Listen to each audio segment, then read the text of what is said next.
ছবি আমি দেখেছি, ওর প্রতি আমার অনেক আদর অনেক ভালোবাসা রইল। অনেক পরিচালক আছে যাদের সাথে আমি কাজ করিনি। আগের সাথে এখনের তুলনা করা আসলেই ঠিক না। আগে একটা চ্যানেল ছিল। আমি আসলে নতুন কুড়ির শিল্পী আমি নই, তবে আমি ছোটবেলায় আমরা দেখেছি নতুন কুড়ি অবশ্যই ওই গানটা আমাদের বাজার সাথে সাথে আমরাও ছোটবেলায় চলে গেছি। খুব ভালো লেগেছে যে জিনিসটা আবার শুরু হয়েছে এবং অনেক বাচ্চা আমরা পেয়েছি গানে, নাচে, অভিনয়ে, কবিতা আবৃত্তিতে, অনেক কিছুতে। অনেক ভালো ভালো ছেলেমেয়েরা এসছে এবং অবশ্যই আমাদের লেগেছি কেন, ওরা আরও অনেক দূরে যাবে, ইনশাল্লাহ অনেক বড় হবে। শুনেছি না, মিথিলার ছবি আমি দেখেছি, ওর প্রতি আমার অনেক আদর অনেক ভালোবাসা রইল। ও যে পর্যন্ত গেছে সেটাই অনেক বড় ব্যাপার এবং আমি মনে করি যে ও কিছু না হলেও আমার মনে হয় যেই জায়গায় গেছে এটাও আমাদের জন্য অনেক বড় পাওয়া। মিথিলার জন্য আমার অনেক অনেক শুভেচ্ছা এবং ভালোবাসা।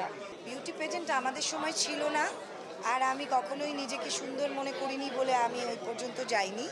তবে প্রত্যেকটা জিনিসই আমাদের দেশে এরকম যেগুলো হচ্ছে প্রত্যেকটা জিনিসই খুব পজিটিভ। বিউটি পেজেন্ট হোক আর ট্যালেন্ট হান্ট হোক আর যেটাই হোক, প্রতিটাই খুব পজিটিভ দিক।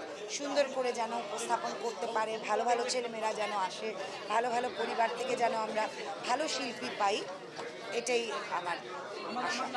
টানা তৃতীয়বার অর্জন করেছে দেশের সেরা সুপার ব্র্যান্ড স্বীকৃতি বসুন্ধরা টিস্যু।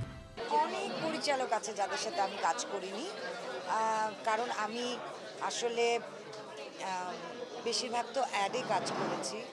তো অ্যাডেও যে এখন যারা ভালো করছে সবার সাথে যে আমার কাজ হচ্ছে তা না। নাটকেও অনেক ডিরেক্টর আছেন যারা অনেক ভালো কাজ করেন, অনেকের সাথে আমার কাজ করা হয়নি। তারা যখন যোগ্য মনে করবেন আমাকে ডাকলে আমি অবশ্যই কাজ করব। এটা তো আসলে আমি বলবো আমি কৃতজ্ঞ দর্শকের কাছে যে আমার কাজ এখনও তাদের ভালো লাগছে এবং এটা তো একলা কারোর জন্য না, সবার একটা সম্মিলিত প্রচেষ্টা।